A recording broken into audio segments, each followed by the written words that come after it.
2004 ശബരിമലയിൽ പോറ്റിയെ കൊണ്ടുവന്നത് CPM ആണോ? 2012 പ്രയാർ ഗോപാലകൃഷ്ണന്റെ കൂടെ കണ്ട പോറ്റി ഏത് പോറ്റിയാണ്? ആ പോറ്റിയെ പ്രയാർ ഗോപാലകൃഷ്ണന്റെ കൂടെ ശബരിമല കയറ്റിയത് CPM ആണോ? ഈ പോറ്റിയെ ശബരിമല കയറ്റിയത് കോൺഗ്രസ് എന്ന് മാത്രമല്ല, കോൺഗ്രസ്സുകാർ സോണിയാഗാന്ധിയുടെ അടുക്കള വരെ കൊണ്ട് ഈ പോറ്റിയെ കയറ്റി. അനിൽകുമാർ, ഈ പാരഡി പാട്ടിൽ CPM കണ്ട പ്രശ്നം എന്താണ്? ആദ്യമായിട്ട് തെരഞ്ഞെടുപ്പ് കഴിഞ്ഞല്ലോ, അതുകൊണ്ട് ഇനി ഈ തെരഞ്ഞെടുപ്പിനെ ഇതെങ്ങനെ ബാധിച്ചു അല്ലെങ്കിൽ ഇതിൽ പ്രശ്നം എന്താണ് എന്നുള്ളത് നമ്മൾ ചത്ത കൊച്ചിന് ജാതകം എഴുതുക എന്നൊരു നാടൻ പ്രയോഗമുണ്ടല്ലോ, ആ പ്രയോഗം പോലെ ഒരു കാര്യമാണ്. അതുകൊണ്ട് ആദ്യമായിട്ട് പറയാൻ ആഗ്രഹിക്കുന്നൊരു കാര്യം, ഈ തെരഞ്ഞെടുപ്പിൽ ഇടതുപക്ഷ ജനാധിപത്യ മുന്നണിയെ സമ്പൂർണ്ണമായി നിലംപരിശാക്കി എന്ന UDFന്റെ അവകാശവാദം ഇന്ന് മലയാള മനോരമ തന്നെ പൊളിച്ചിട്ടുണ്ട്. വോട്ടിൻ്റെ കണക്ക് പല മാധ്യമങ്ങളിലും എഴുതിയിട്ടുണ്ട്. നിങ്ങളത് കുറച്ചുകൂടി പൂർണ്ണമല്ലെങ്കിലും ഒരു കണക്ക് വൃത്തിയായിട്ട് എഴുതിയിട്ടുണ്ട്. ആ കണക്കിൽ ഞാൻ കണ്ടൊരു കാര്യം, ഇത്തരം ഒരു പാട്ടുകളും ഞങ്ങളെ ബാധിക്കുന്ന കാര്യമല്ല എന്ന് തന്നെയാണ് ഞങ്ങളുടെ ആത്മവിശ്വാസം. അതിൻ്റെ കണക്ക് ഞാൻ പറയാം. ഇന്ന് മനോരമ ചൂണ്ടിക്കാണിച്ചത് ഈ തെരഞ്ഞെടുപ്പിൽ ഇടതുപക്ഷ ജനാധിപത്യ മുന്നണിക്ക് 82.16 ലക്ഷം വോട്ട് കിട്ടിയെന്നാണ്. ഞങ്ങൾ തദ്ദേശ സ്ഥാപനങ്ങളിൽ ചരിത്രത്തിലെ ഏറ്റവും വലിയ വിജയം നേടിയ 2020-നേക്കാൾ 2.5 ലക്ഷം വോട്ട് അത് കുറവാണ് എന്നും മനോരമ ചൂണ്ടിക്കാട്ടുന്നുണ്ട്. അതിനർത്ഥം ഞങ്ങളെ പിന്നോട്ടടിപ്പിക്കാൻ 2.5 ലക്ഷം വോട്ടിൻ്റെ കുറവേ ഈ കോലാഹലങ്ങൾക്കെല്ലാം ഇടയിലും ഈ സീറ്റുകളുടെ എണ്ണം കുറഞ്ഞതിനിടയിലും ഉള്ളൂ എന്ന വസ്തുനിഷ്ഠമായൊരു സാഹചര്യത്തിലാണ് ഞങ്ങൾ നിൽക്കുക. രണ്ടാമത്തെ പ്രധാനപ്പെട്ട കാര്യം, LDF UDF തമ്മിലുള്ള വ്യത്യാസം 7.5 ലക്ഷം വോട്ടുണ്ട് എന്ന് മനോരമ ശരിയായി ചൂണ്ടിക്കാണിച്ചു. അതിനെ സ്വാഗതം ചെയ്യുകയാണ്. പക്ഷേ UDFന്റെ കൂമ്പാരം പോലെയുള്ള ഈ വലിയ വോട്ട് മലപ്പുറം ജില്ലയിലും മറ്റു ചില ചുരുക്കം ജില്ലകളിലുമായി പരിമിതപ്പെട്ടിരിക്കുന്നു. കേരളമാകെ ആ കൂമ്പാര വോട്ടില്ല. ഇതാണ് മനോരമ തന്നെ ചൂണ്ടിക്കാണിക്കുന്ന കാര്യം. ഞങ്ങളെ സംബന്ധിച്ച് ഞങ്ങൾക്കുള്ള ഒരു സന്തോഷം എന്താണ്? ലോക്സഭാ തെരഞ്ഞെടുപ്പിൽ ഞങ്ങൾക്ക് 66,60,60 വോട്ടായിട്ട് ഞങ്ങൾ പരിമിതപ്പെട്ടിരുന്നു. ഇപ്പോൾ അത് 82 ലക്ഷമായി. മട്ടന്നൂരും ആന്തൂരൊക്കെ വരുമ്പോൾ 1 ലക്ഷം കൂടെ വന്നേക്കാം. സോ ഒരു 16 ലക്ഷം വോട്ടിൻ്റെ വർധനവ് ഈ ഒരു കൊല്ലം കൊണ്ട് ഞങ്ങൾക്ക് ഉണ്ടായിട്ടുണ്ട്.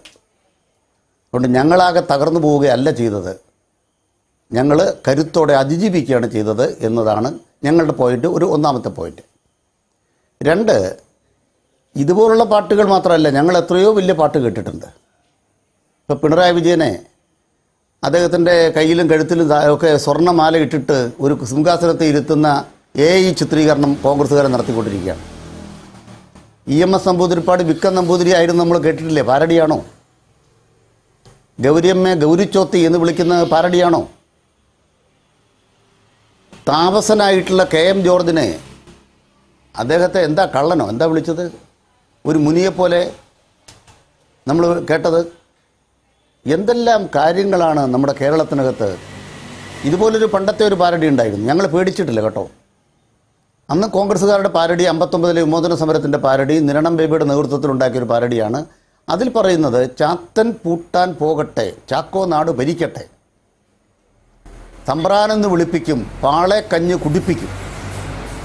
കമ്മ്യൂണിസ്റ്റുകാരെ കൊണ്ടല്ല, പട്ടികജാതിക്കാരെ കൊണ്ട്, പട്ടികവർഗ്ഗക്കാരെ കൊണ്ട്, ഈഴവരെ കൊണ്ട്, പിന്നോക്കക്കാരെ കൊണ്ട് തമ്പ്രാനെന്ന് വിളിപ്പിക്കും, പാളെ കഞ്ഞ് കുടിപ്പിക്കും. ഇന്നിപ്പം AI യുഗത്തിൽ AI നിർമ്മിക്കുമ്പോഴും DJ പാർട്ടി നടത്താനും ഇത്തരം കാര്യങ്ങൾ ഉപയോഗിക്കുമ്പോഴും ചരിത്രപരതയിൽ ഇതിനെയൊന്നും തെല്ലുപോലും വകവെച്ചിട്ടില്ലാത്ത ഒരു പാർട്ടിയുടെ പേരാണ് കമ്മ്യൂണിസ്റ്റ് പാർട്ടി. പുല്ല് വില വെച്ചിട്ടില്ല. പാരഡിയെ പേടിയോ? അല്ല, ഞാൻ പറയട്ടെ സാർ, നിങ്ങൾ എനിക്കൊരു പുതിയ വിവരം പറഞ്ഞതിന് നന്ദി. ഞാൻ ഇന്നലെ വരെ ആലോചിച്ചത് അല്ല, ഞാനൊന്ന് പറയട്ടെ. ഞാനിപ്പോൾ നിങ്ങളുടെ ഇൻട്രോയിൽ നിങ്ങൾ ഈ പാട്ട് കേൾപ്പിച്ചു. അല്ലല്ല, പറഞ്ഞു കഴിഞ്ഞില്ല, പറയാൻ തുടങ്ങിയിട്ടേ ഉള്ളൂ. നിങ്ങൾ ഇൻട്രോയിൽ ഈ പാട്ട് കേൾപ്പിച്ചു. ഇപ്പൊ അല്ലല്ല, നിങ്ങൾ ഇൻട്രോയിൽ പാട്ട് കേൾപ്പിച്ചില്ലേ? ആ പാട്ടിനെ കുറിച്ച് എനിക്ക് പറയട്ടെ. ചോദ്യത്തിന് ഉത്തരം വേണം. നമ്മൾ ഞാൻ പറയട്ടെ, രാജു അബ്രഹാം താങ്കളുടെ പാർട്ടിയുടെ നേതാവല്ലേ ഇപ്പോഴും എന്ന്, അതിനെന്ത് ഉത്തരം ഉണ്ടോ? അല്ല, അതൊരു ചോദ്യമല്ല, അതിന് ഉത്തരം വേണ്ട ചോദ്യമല്ല. നിങ്ങൾക്ക് അല്പമെങ്കിലും അറിവുണ്ടെന്ന് അറിയാമല്ലോ. അപ്പൊ അദ്ദേഹം ഇന്ന് ഞാൻ പറഞ്ഞത് ഇൻട്രോയെ കുറിച്ചാണ് ചോദിക്കുന്നത്. ഈ പാട്ട് ഒരു പ്രശ്നമാണ്. ഈ പാട്ട് വെച്ചു. ഒരൊറ്റ നിമിഷം. അദ്ദേഹം ഇന്ന് പറഞ്ഞത് ഈ പാട്ട് ഒരു പ്രശ്നമാണ്. അത് തെരഞ്ഞെടുപ്പ് കമ്മീഷന് ഞങ്ങൾ അതിൽ പരാതി നൽകും എന്ന് പറയുന്നു. അദ്ദേഹം നിങ്ങളുടെ പാർട്ടി നേതാവായിരിക്കെ. പക്ഷേ അദ്ദേഹത്തിന്റെ വാക്കുകൾ തള്ളിക്കൊണ്ടാൽ താങ്കൾ ഇവിടെ സംസാരിക്കുമ്പോൾ എനിക്ക് ചോദ്യം ഉണ്ടാവും, സ്വാഭാവികമാണ്. അദ്ദേഹം പറയുന്നു ഈ പാട്ട് പ്രശ്നമാണ്, ഗൗരവതരമാണ്, തെരഞ്ഞെടുപ്പ് ചട്ടലംഘനമാണ്, കേസ് കൊടുക്കും, പരാതി കൊടുക്കുമെന്ന്. ഈ പാട്ട് ഞങ്ങൾക്കൊരു പുത്തരിയല്ലാതെ താങ്കൾ ഇപ്പോൾ ഇവിടെ നിന്ന് പറയുന്നു. എന്താണ് CPM-ന്റെ നിലപാടുണ്ടോ? ഒരു നിലപാടുണ്ടോ? അതെ, ഇതിനേക്കാൾ വലുത് കേട്ടിട്ട് ഉടുക്കൂട്ട് പേടിപ്പിക്കേണ്ട കേട്ടോ. നിങ്ങളുടെ ഈ ഇന്നത്തെ കാർഡിന്റെ തലക്കെട്ടല ഞാൻ തുടങ്ങിയിരിക്കുന്നത് രാജു അബ്രഹാമിന്റെ വർത്തമാനത്തിലല്ല. 5 മിനിറ്റ് പറഞ്ഞപ്പോൾ ഞാൻ മിണ്ടാണ്ടിരുന്നു. ഇന്നത്തെ ചർച്ച ഞാൻ പറയട്ടെ സാർ. ഇല്ലല്ല പാരഡിയെ പേടിയോ? ഞാൻ പറയാൻ കൊണ്ടോ തുടങ്ങട്ടെ. ശരി, ആ പാട്ട് എഴുതിയ ചോദ്യമുണ്ട്. അത് മനോരമ പുറത്തു കൊണ്ടുവന്നുണ്ട്. നിങ്ങൾ ഞാൻ പറയട്ടെ, എനിക്ക് സമയം വേണ്ടെന്നേ. അങ്ങനെ പറയട്ടെ,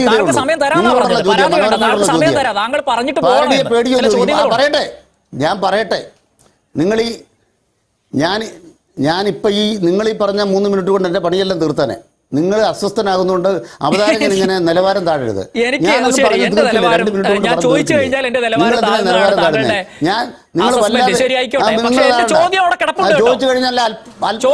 എന്റെ ചോദ്യം ഞാൻ ഒറ്റ കാര്യമേ പറഞ്ഞുള്ളൂ. ഞാനൊന്ന് പറയട്ടെ സാർ. നിങ്ങളൊരു അവതാര പാട്ട് കേൾപ്പിച്ചുകൂടെ? പാരഡി പാട്ട് കേൾപ്പിച്ചു. ഞങ്ങൾ പേടിക്കേണ്ട പാട്ട് ഏതാണ്? പോറ്റിയെ കയറ്റി എന്നുള്ള പാട്ടല്ലേ പേടിക്കേണ്ട പാട്ട്? അത് താനൂര് മുസ്ലിം ലീഗുകാർ ഇറക്കിയ പാട്ടല്ലേ? ആ ഇറക്കിയ വിദ്വാന്റെ ഫേസ്ബുക്ക് നിങ്ങൾ കണ്ടിട്ടുണ്ടോ? പ്രതിപക്ഷ നേതാവിനെ പിതാതുല്യനായി സ്നേഹിക്കുന്നു എന്ന് പറയുന്ന ഒരു നടി റിനിയാൻ ജോർജിനെ കുറിച്ച് ആ മാന്യൻ എഴുതിയ സാധനം വായിച്ചിട്ടുണ്ടോ? ഇതുപോലുള്ള അശ്ലീലങ്ങൾ പാട്ടെഴുതി കഴിഞ്ഞാൽ അത് നിങ്ങൾ ഇൻട്രോയെ കേൾപ്പിക്കുക. അത് പോറ്റിയെ കയറ്റിയോ? അപ്പം ഞാൻ മനോരമയോടുള്ള എൻ്റെ ചോദ്യമാണ്, 2004 ശബരിമലയിൽ പോറ്റിയെ കൊണ്ടുവന്നത് CPM ആണോ? 2012 പ്രയാർ ഗോപാലകൃഷ്ണന്റെ കൂടെ കണ്ട പോറ്റി ഏത് പോറ്റിയാണ്? ആ പോറ്റിയെ പ്രയാർ ഗോപാലകൃഷ്ണന്റെ കൂടെ ശബരിമല കയറ്റിയത് CPM ആണോ? ഒറ്റ മിനിറ്റ് വേണ്ട, മനോരമ ഉത്തരം പറയണം, കോൺഗ്രസിന്റെ ഉത്തരമല്ല. നിങ്ങൾ ഇന്ന് ഈ പാട്ട് ഏറ്റെടുത്തു, നിങ്ങളുടെ ഇൻട്രോയിൽ കേൾപ്പിച്ചു. ഈ പാട്ട് നിങ്ങൾക്ക് പേടിയാണെന്ന് മനോരമ ചോദിക്കുന്നത്. എന്റെ ചോദ്യം മനോരമയോടാണ്. മനോരമ ഉത്തരം പറയും. എന്താണ് എന്റെ ചോദ്യം?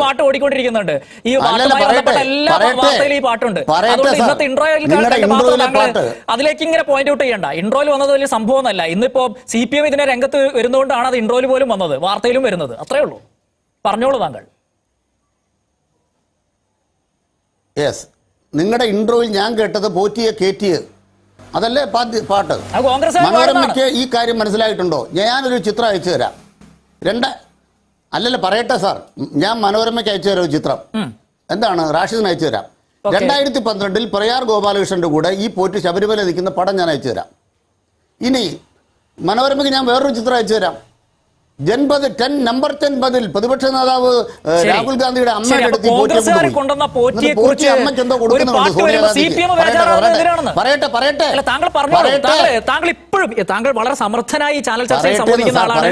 എനിക്ക് ആ ബഹുമാനം താങ്കളോടുണ്ട്. പക്ഷെ ചോദിക്കുന്ന ചോദ്യത്തിന് വളരെ സ്ട്രെയിറ്റ് ആയി ഉത്തരം പറഞ്ഞാൽ പ്രേക്ഷകർക്ക് കുറച്ചുകൂടി ഉപകാരമാകുമെന്ന് ഞാൻ താങ്കളോട് എളിമയായി അഭ്യർത്ഥിക്കുകയാണ്. അത് മാനിക്കണം താങ്കൾ എന്ന് ഞാൻ അഭ്യർത്ഥിക്കുകയാണ്. ഒരു അഭ്യർത്ഥനയാണ് ഒരു അവതാരകന്റെ. അതായത് ചോദിക്കുന്ന ചോദ്യം ഇത്രയേ ഉള്ളൂ, CPM-ന് ഈ പാട്ടിനോട് എതിർപ്പുണ്ടോ ഇല്ലയോ? ഈ പാട്ട് നിയന്ത്രിക്കണമെന്നോ ഇത് തെരഞ്ഞെടുപ്പ് ചട്ടലംഘനമാണെന്നോ നിങ്ങൾക്ക് ഔദ്യോഗികമായി ഒരു നിലപാടുണ്ടോ? പത്തനംതിട്ട ജില്ലാ സെക്രട്ടറി രാജു എബ്രഹാം പറയുന്നതാണോ അനിൽകുമാറിന്റെയും നിലപാട്? അതല്ല, അത് പത്തനംതിട്ട ജില്ലാ സെക്രട്ടറി രാജു എബ്രഹാമിന്റെ മാത്രം നിലപാടാണോ? ഒരു മിനിറ്റൂടെ സമയം തരാം. ഈ ചോദ്യത്തിന് ഉത്തരം കിട്ടിയ ഉപകാരമാണ് അനിൽകുമാർ. യെസ്, എല്ലാ ഉപകാരത്തിനും നന്ദി. അപ്പോൾ ഒരു കാര്യം പറഞ്ഞേക്കാം, ഈ പോറ്റിയെ ശബരിമല കയറ്റിയത് കോൺഗ്രസ് എന്ന് മാത്രമല്ല, കോൺഗ്രസ്സുകാർ സോണിയാഗാന്ധിയുടെ അടുക്കള വരെ കൊണ്ട് ഈ പോറ്റിയെ കയറ്റി. ആ പോറ്റിയെ കയറ്റിയപ്പോൾ നടുക്ക് നിൽക്കുന്ന ആന്റണി ഈ പാട്ട് പാർലമെന്റിന് മുന്നിൽ പാടുന്ന കണ്ടു. ആ പോറ്റി സ്വന്തം പോറ്റിയാന്ന് പറയുന്ന അടൂർ പ്രകാശ് ആ കൂടെ നിൽക്കുന്ന ചിത്രവും ഞാൻ കണ്ടു. അതുകൊണ്ട് നിങ്ങളുടെ ഈ പാട്ടിൽ എഴുതിയ ആ പാട്ടെഴുത്തുകാരനോടും പാടിയ ലീഗുകാരോടും പോറ്റിയെ കയറ്റിയത് കോൺഗ്രസ് ആണ് എന്ന് പറയുക എന്നുള്ളതാണ് എൻ്റെ രാഷ്ട്രീയ മറുപടി. 2, ഈ പാട്ടിൻ്റെ പേരിൽ ഈ പാട്ട് ഉപയോഗിച്ചുകൊണ്ട് CPM-നെ ആക്രമിക്കാൻ നോക്കി. എന്താണ് CPM ആക്രമിക്കാൻ നോക്കിയത്? അയ്യപ്പൻ്റെ സ്വർണം കെട്ടത് സഖാക്കളാണപ്പാ. ഇതാണ് ശബരിമല അയ്യപ്പനോടുള്ള മറുപടി. അപ്പോൾ എൻ്റെ ചോദ്യം ഇതാണ്. എന്താണ് ചോദ്യം? SIT അങ്ങനെ കണ്ടെത്തിയിട്ടുണ്ടോ? CPIM സഖാക്കൾ നിലയ്ക്ക് ഞങ്ങൾ ഉത്തരവാദികളാണോ? അവിടുത്തെ ഉദ്യോഗസ്ഥന്മാർ എത്രത്തോളം സ്വർണം അപഹരിച്ചു, എത്രത്തോളം സ്വർണം തന്ത്രിയുടെ ഉദ്ഘാടനം ചെയ്ത ഗോവർദ്ധന്റെ കടയിൽ നിന്ന് കിട്ടി. അത് AK സെന്ററിൽ നല്ല കിട്ടിയത് കേട്ടോ. ഓക്കെ, അതിന് ഞങ്ങൾക്ക് തന്നെ ഉത്തരവാദിത്വം. ഇത്തരമൊരു കാര്യം നടക്കുന്നതിനിടയ്ക്ക് ഒരു തെരഞ്ഞെടുപ്പിൽ ഇത് ദുരുപയോഗിച്ചു. തെരഞ്ഞെടുപ്പിൽ ദുരുപയോഗിച്ചാൽ പരാതി കൊടുക്കാൻ രാഷ്ട്രീയ പാർട്ടികൾക്ക് അവകാശമുണ്ട്. വിശ്വാസം ദുരുപയോഗിച്ചു എന്നൊരാൾക്ക് തോന്നിയാൽ അവർക്ക് പരാതി കൊടുക്കാൻ അവകാശമുണ്ട്. ഈ പാട്ടിന്റെ ഈണത്തിലാണോ വിശ്വാസ ദുരുപയോഗം, അതല്ല പാട്ടിലെ വരികളിലാണോ? ഈ വിശ്വാസ ദുരുപയോഗം എന്ന പോയിന്റ് നിങ്ങൾ കാണുന്നത് എവിടെയാണ്? ഒന്ന്, മുസ്ലിം ലീഗുകാർ ഇത്തരം കാര്യങ്ങളൊക്കെ പടച്ചു വിടുമ്പോൾ അവരത് കൈകാര്യം ചെയ്യുന്ന രീതി എന്ന് പറയുന്നത് ഒരു തരത്തിലും സ്വീകരിക്കാൻ പറ്റുന്നതല്ല.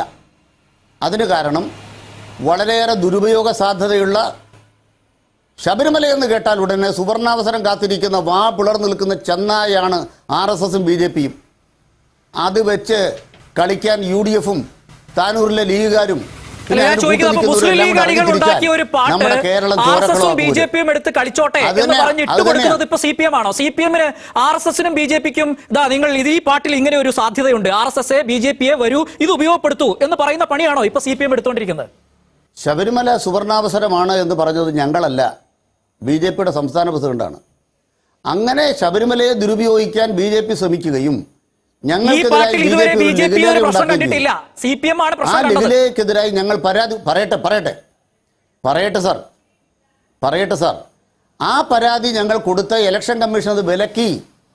അങ്ങനെ ശബരിമലയെ ഇപ്പോൾ തന്നെ ദുരുപയോഗിക്കാൻ വീണ്ടും ശ്രമിച്ച BJPയെ ഞങ്ങൾ വിലക്കിയപ്പോൾ മുസ്ലിം ലീഗ് നേതൃത്വത്തിൽ ഇത്തരമൊരു പാട്ടുണ്ടാക്കി വളരെ ഗോപ്യമായി വളരെ ഈ തെരഞ്ഞെടുപ്പിന് 2 ദിവസം മുമ്പ് പ്രചരിപ്പിച്ചു. ഇപ്പോഴാണ് ശ്രദ്ധപ്പെട്ടപ്പോൾ അത് തെരഞ്ഞെടുപ്പ് ചട്ടങ്ങൾക്ക്, തെരഞ്ഞെടുപ്പ് ദുരുപയോഗത്തിന് വേണ്ടി ഉണ്ടാക്കിയ കള്ളം നിറഞ്ഞ പാട്ടാണ്. അത് രാഷ്ട്രീയമായി അതിനോടുള്ള പ്രതികരണം നിയമപരമായിട്ടുണ്ട്. 2, ഏതെങ്കിലും വിശ്വാസികൾ അവരുടെ വിശ്വാസവുമായി ബന്ധപ്പെട്ട ഒരു പരിശോധനയ്ക്ക് നിയമപരമായി സമീപിച്ചാൽ അത് നിയമപരിശോധന നടക്കട്ടെ എന്ന നിലപാട് ഞങ്ങൾക്കുള്ളൂ. ഞങ്ങൾ ഇതിന്റെ അറ്റത്ത് പിടിക്കുന്നില്ല. പോലീസിന്റെ മുമ്പിൽ വിശ്വാസം വ്രണപ്പെട്ടു എന്നുള്ള ഒരു പരാതി വന്നു. അതിലിപ്പോ കേരള പോലീസ്, മുഖ്യമന്ത്രി പിണറായി വിജയന്റെ പോലീസ് അതിനകത്ത് കേസ് എടുത്തിട്ടുണ്ട്. മനോരമ ന്യൂസ് അത് ബ്രേക്ക് ചെയ്യുന്നുണ്ട്. ഇപ്പോ അതിന്റെ വിശദാംശങ്ങളും മനോരമ ന്യൂസിന്റെ ബ്രേക്കിംഗ് ന്യൂസിന്റെ ഭാഗത്ത് നോക്കിക്കഴിഞ്ഞാൽ പ്രേക്ഷകർക്ക് കാണാനും കഴിയും. അതാണ് എന്ന് വെച്ചാൽ പോറ്റിയെ കേറ്റിയെ എന്നുള്ള പാരഡി ഗാനത്തിൽ LDF സർക്കാർ കേസ് എടുത്തിരിക്കുന്നു. വിശ്വാസം വ്രണപ്പെട്ടു എന്നുള്ളതായിരുന്നു ഒരു പരാതി. ആ പരാതിയുടെ ബേസിലാണ് കേസ്. ഇനി തെരഞ്ഞെടുപ്പ് കമ്മീഷന് പരാതി നൽകുമെന്ന് പറഞ്ഞത് CPMന്റെ പത്തനംതിട്ട ജില്ലാ സെക്രട്ടറി ശ്രീ രാജു എബ്രഹാമാണ്. ആ പരാതി പോകുമ്പോൾ അത് തെരഞ്ഞെടുപ്പ് കമ്മീഷനും പരിശോധിക്കട്ടെ. ഇതാണ് ഈ പാട്ടുമായി ബന്ധപ്പെട്ടുള്ള ഇതുവരെ ഉള്ള ചിത്രം.